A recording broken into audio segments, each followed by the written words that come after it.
없이는 하나님을 기쁘시게 하지 못하나니 하나님께 나아가는 자는 반드시 그가 계신 것과 또한 그가 자기를 찾는 자들에게 상 주시는 의식을 믿어야 하지니라. 함께 읽겠습니다. 믿음으로 노아는 아직 보이지 않는 일에 경고하심을 받아 경외함으로 방주를 준비하여 그 집을 구원하였으니 이로 말미암아 세상을 정죄하고 믿음을 따르는 의의 상속자가 되었느니라. 아멘.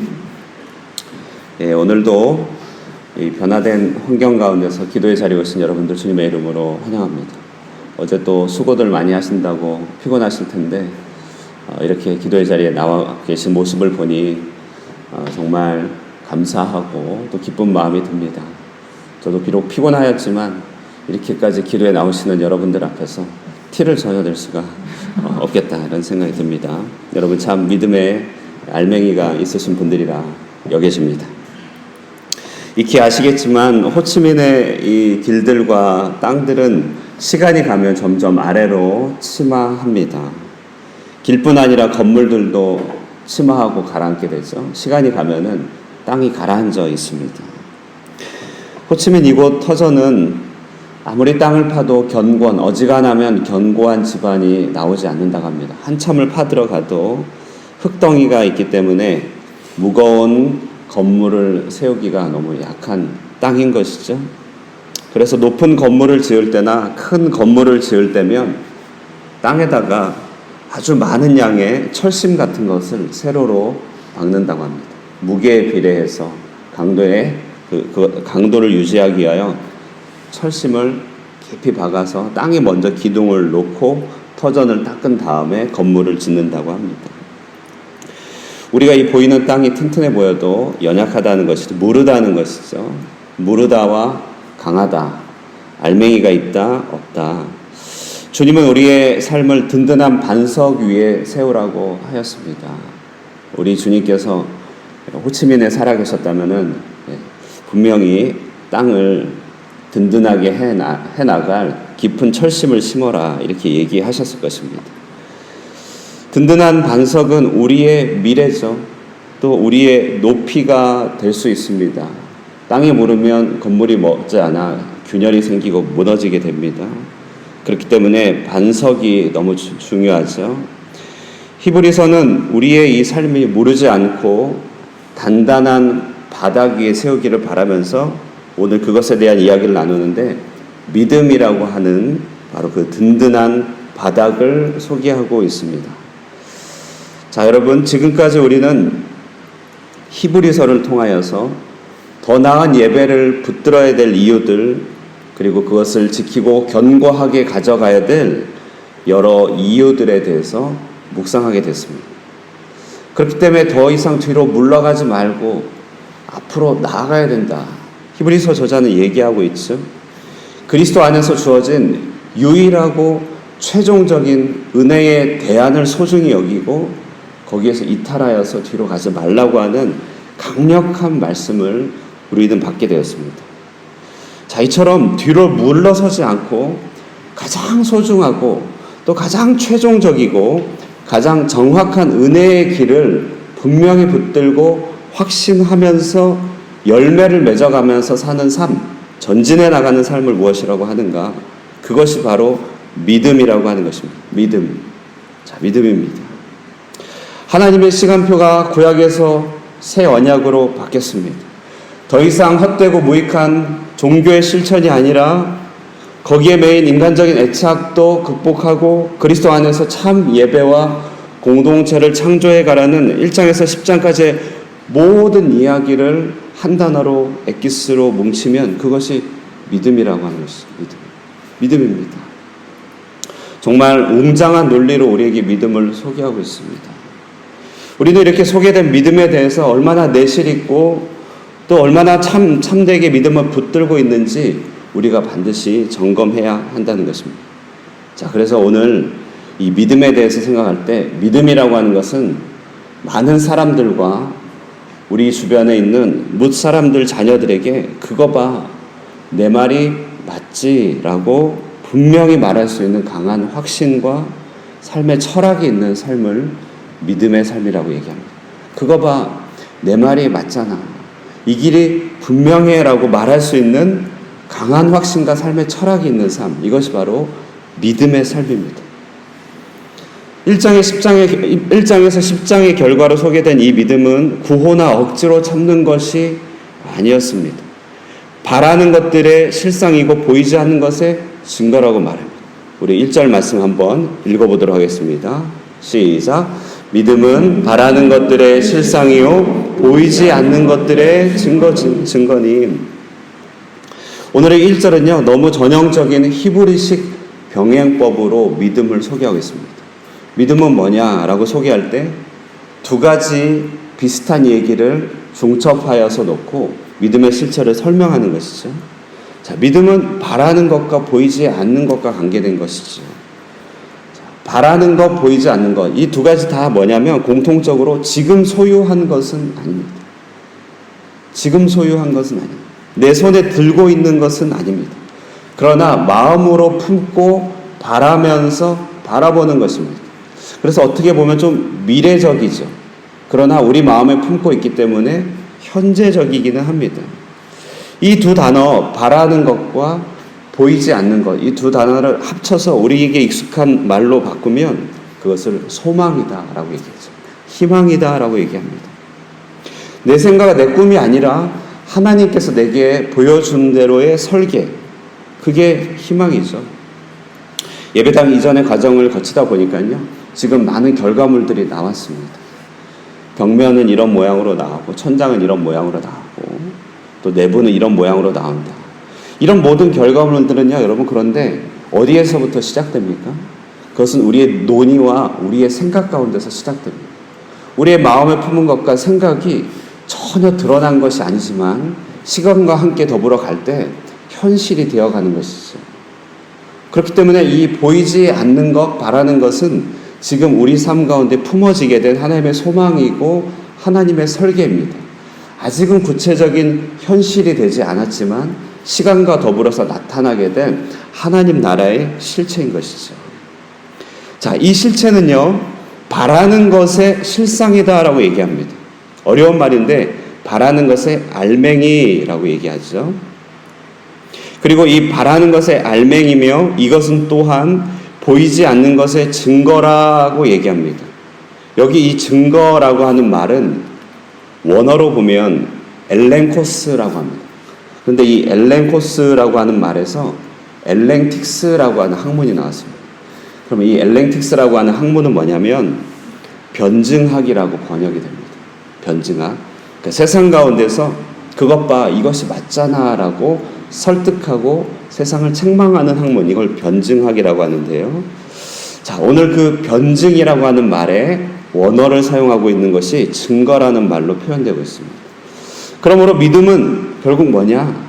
지켜봐라, 결과로서 말하자라고 우리에게 분명하게 붙들 수 있는 삶의 견고한 철학입니다.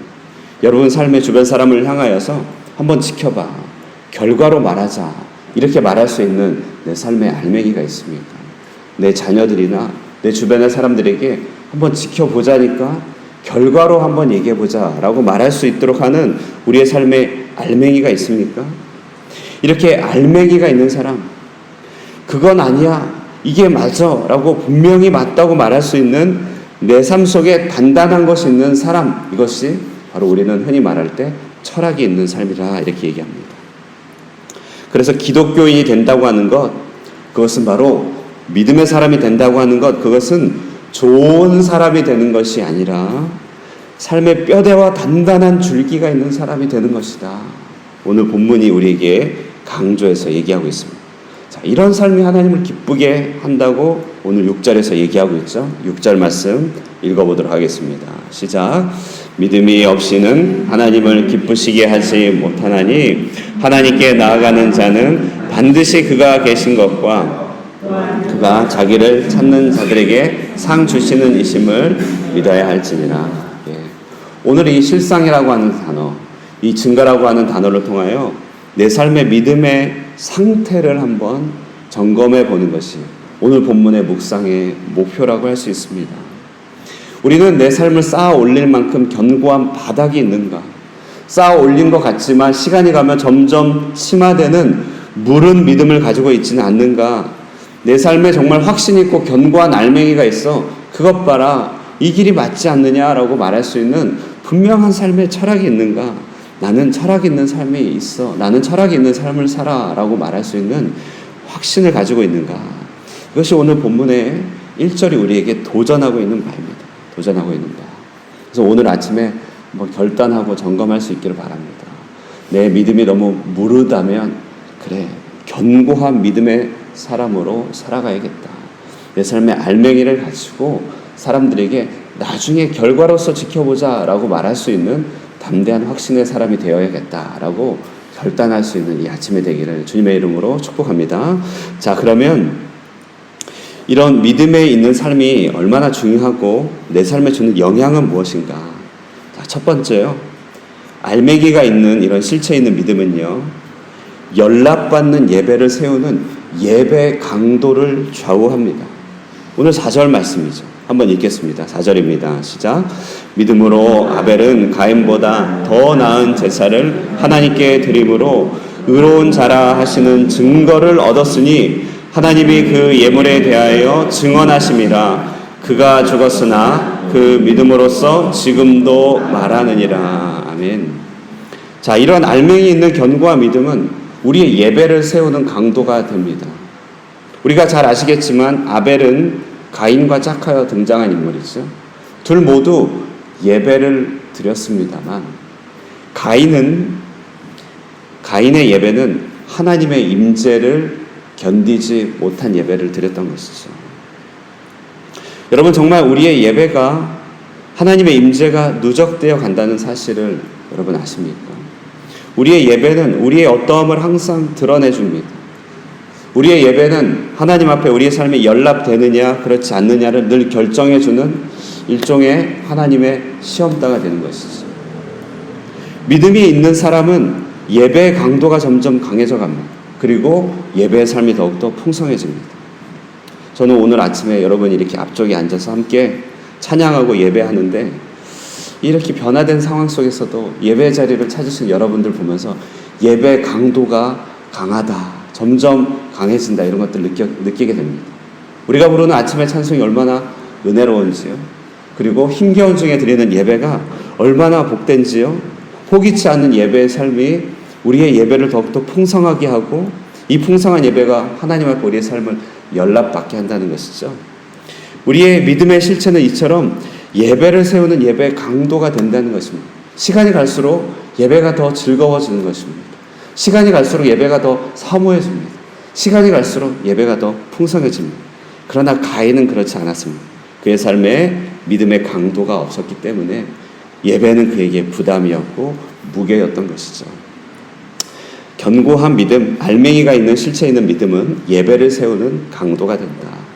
두 번째, 알맹이 있는 실체 있는 믿음은요, 죽음을 이기는 삶의 실체가 된다. 삶의 강도가 된다는 것이죠. 5절 말씀 한번 읽어보도록 하겠습니다. 5절 말씀 시작. 믿음으로 에녹은 죽음을 보지 않고 옮겨졌으니 하나님이 그를 옮기심으로 다시 보이지 아니하였느니라. 그는 옮겨지기 전에 하나님을 기쁘시게 하는 자라 하는 증거를 받았느니라. 에녹은 물론 죽지 않고 들려 올림을 받았습니다. 그러나 그의 삶을 생각할 때 일평생 두려움 가운데 있다가 갑자기 들려 올림 받은 것이 아니란 것을 알 수 있습니다.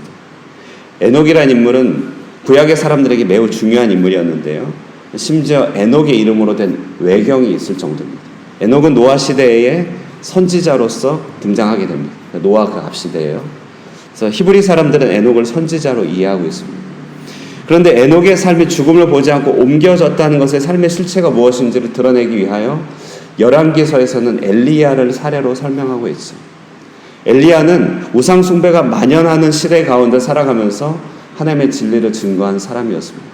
자, 그런데 그 우상 숭배가 만연할 때 하나님의 진리를 증거하였다는 것을 뒤집어 얘기하면 삶에 대한 애착과 삶에 대한 두려움을 극복한 믿음의 사람이 되었다는 것을 말하는 것이죠. 믿음이 없는 삶은요, 죽음의 두려움을 견디지 못합니다. 다시 말해 내 삶에 대한 과도한 애착을 벗어나지 못한다는 것이죠. 내 삶을 중심으로 만들어가는 자기 중심적인 삶을 벗어나지 못하게 하는 것입니다. 그러나 견고한 믿음은 우리를 죽음의 두려움에서 견뎌내게 합니다. 이겨내게 합니다. 우리의 삶에 자유를 주는 것입니다. 그러므로 믿음이 있는 삶은 지금 이미 죽음을 극복한 것이며 부활의 능력을 우리 가운데 체험하는 것이죠. 알맹이가 있는 실체 있는 믿음, 그것은 바로 죽음을 이기는 삶의 강도가 되어 간다라고 하는 것입니다. 세 번째, 오늘 이 실상이 있고 증거가 있는 알맹이가 있는 실체 있는 믿음은요, 방주를 끝까지 만들어가는 인내의 강도를 우리에게 준다라고 설명하고 있습니다. 7절 말씀입니다. 한번 읽어보도록 하겠습니다. 시작. 믿음으로 노아는 아직 보이지 않는 일에 경고하심을 받아 경외함으로 방주를 준비하여 그 집을 구원하였으니 이로 말미암아 세상을 정죄하고 믿음을 따르는 의의 상속자가 되었느니라. 아멘.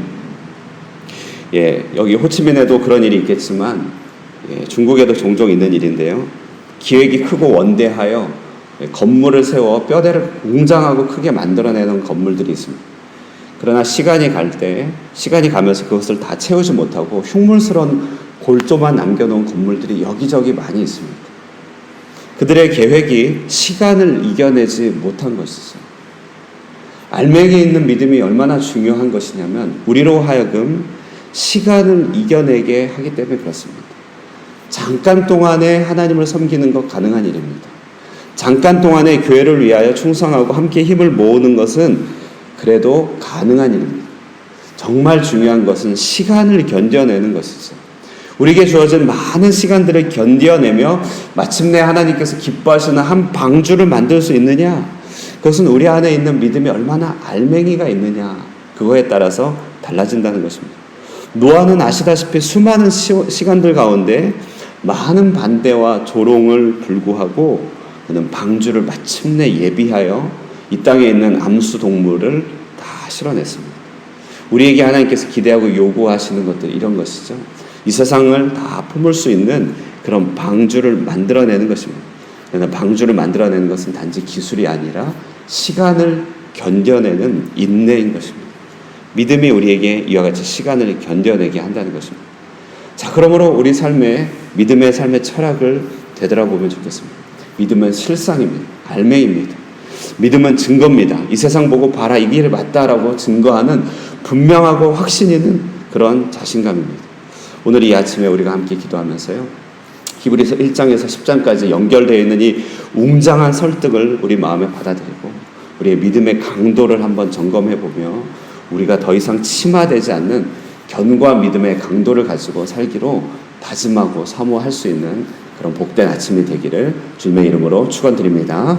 아멘. 우리 기도하겠습니다. 우리 이 시간 함께 기도할 때요, 우리 합심하여서 한 두 가지 정도 기도하면 좋겠습니다. 먼저 말씀을 위해서 함께 기도하도록 하겠습니다.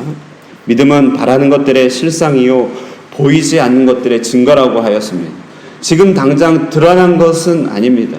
지금 당장 내 삶에, 내 자녀의 현실에, 나의 교회에 당장 보이는 것들은 아닙니다.